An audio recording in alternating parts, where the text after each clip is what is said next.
ودت چاہتی ہے طائفتن ایک جماعت من اہل الکتابی اہل کتاب میں سے، لو کاش یضلونکم وہ سب گمراہ کر سکیں تمہیں، وما حالانکہ نہیں ہے، یضلون وہ سب گمراہ کر رہے ہیں، الا انفسہم مگر اپنے آپ کو، وما یشعرون اور وہ نہیں سب شعور رکھتے۔ یا اہل الکتابی اہل کتاب لما کس لیے، تکفرون تم سب انکار کرتے ہو،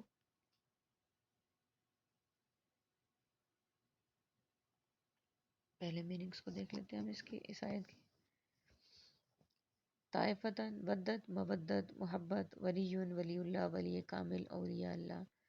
طائفتاً ثقافتی طائفہ طائف الملوکی، اہل بیت اہل خانہ اہل کتاب، یضلونکم ضلالت گمراہی، انفسہم نفس نفس نفسی نظام تنفس، یشعرون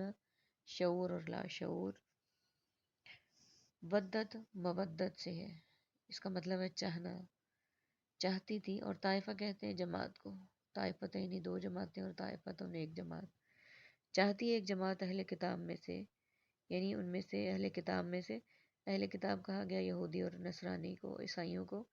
کہ ان میں سے ایک جماعت چاہتی ہے کہ کاش وہ گمراہ کر سکیں تمہیں، مسلمانوں کو مخاطب کر کے کہا گیا ہے کہ ان میں سے چاہتی ہے ایک جماعت کے اہل کتاب میں سے کہ وہ تمہیں گمراہ کر سکیں، سیدھے راستے سے بھٹکا سکیں، حالانکہ نہیں وہ گمراہ کر رہے، یعنی اگر وہ اس طرح سے چاہتے ہیں کہ وہ مسلمانوں کو گمراہ کر رہے ہیں تو وہ مسلمانوں کو کبھی بھی گمراہ نہیں کر سکتے، کیونکہ وہ اللہ پہ ایمان لانے والے ہیں، نبی اکرم صلی اللہ علیہ وآلہ وسلم کی تقلید کرنے والے ہیں، پیروی کرنے والے ہیں، وہ اس طرح سے اپنے اس عمل سے گمراہ کر رہے ہیں صرف اپنے آپ کو، یعنی وہ دل کی تسلی اپنے آپ کو دے رہے ہیں کہ ہم اس طرح سے انہیں دھوکہ دے رہے ہیں، ان کو ہم صحیح راستے سے بھٹکا رہے ہیں، گمراہ کر رہے ہیں، لیکن وہ صرف ان کے دل کی بات، تسلی کی بات ہے، نہیں تو وہ گمراہ مسلمانوں کو نہیں کر رہے، بلکہ وہ اپنے آپ کو دھوکہ دے رہے ہیں، اپنے آپ کو گمراہ کر رہے ہیں، لیکن وہ اس کا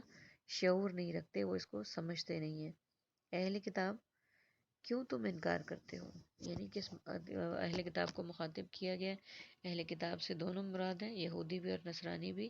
کہ کیوں تم انکار کرتے ہو کس چیز کا، بآیت اللہ اللہ کی آیات کا، وانتم تشہدون حالانکہ تم جانتے ہو، تم گواہ ہو اس بات کے، پھر تم کیوں انکار کرتے ہو؟ یا اہل الکتابی اہل کتاب لما کیوں تم تلبسون خلط ملط کرتے ہو،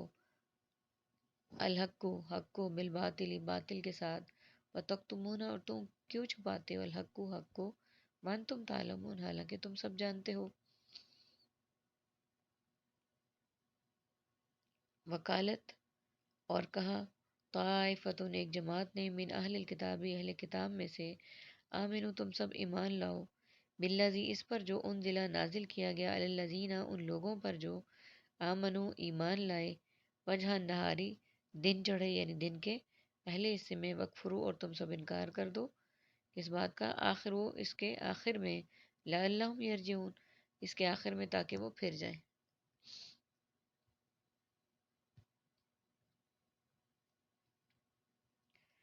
بآیت اللہ اللہ کی آیات کا،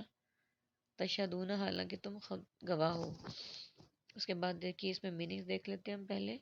تشہدون شہادت، شاہد مشاہدہ اور عینی شاہد، بالباطلی باطل، مارکہ حق و باطل، تکتمون کتمان علم اور کتمان حق، تعلمون علم عالم معلوم اور معلومات اور تعلیم، قالت قول قائل، مقولہ اور اقوال زرعی، اہل کتاب اہل خانہ اہل کتاب، آمین ایمان مومن اور امن، انزلہ نازل نزول اور انزال، وجہ وجاہت، علی وجہ البصیرت، النہاری لیل و نہار، لیل نہار منہ، اکفرو کفر کافر، آخرہ آخرت اور اخروی زندگی، یرجعون رجوع راجع اور رجعت پسندی۔ اس آیت میں پورے پیج میں ہمارے پاس عربک کا صرف ایک ورڈ ہے، وہ ہے تلبسون۔ اب یہاں پہ یہ کہا جا رہا ہے کہ اللہ کی آیات کا تم خود گواہ، یعنی تم کیوں انکار کرتے ہو حالانکہ تم خود گواہی دیتے ہو۔ پھر اہل کتاب کو مخاطب کیا گیا ہے کہ اہل کتاب کیوں تم خلط ملط کرتے ہو حق کو، یعنی تم اپنی طرف سے کیوں غلط سلط کر کے سچ کو اور باطل کے ساتھ ملا دیتے ہو، اور کیوں تم چھپاتے ہو حق کو حالانکہ تم سب جانتے ہو،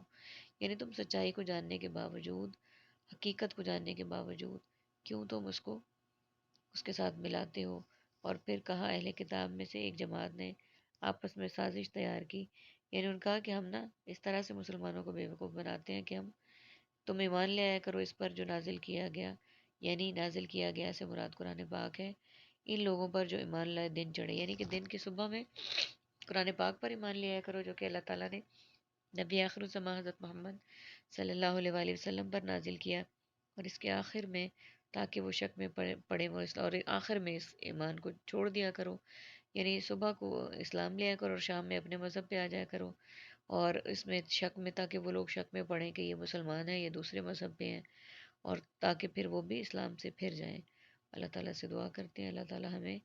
مرتے دم تک اسلام پہ قائم رکھے، اور آخری وقت میں ہماری زبان پہ کلمہ طیبہ جاری کرے، اور ہماری زندگی میں قرآن کو نافذ العمل کرے، اور ہماری زندگی کے تمام معاملات کو ان کے مطابق ڈھالنے کی توفیق عطا فرمائے، آمین ثم آمین۔ وآخر دعوانا ان الحمد للہ رب العالمین۔ سبحانک اللہم و بحمدک،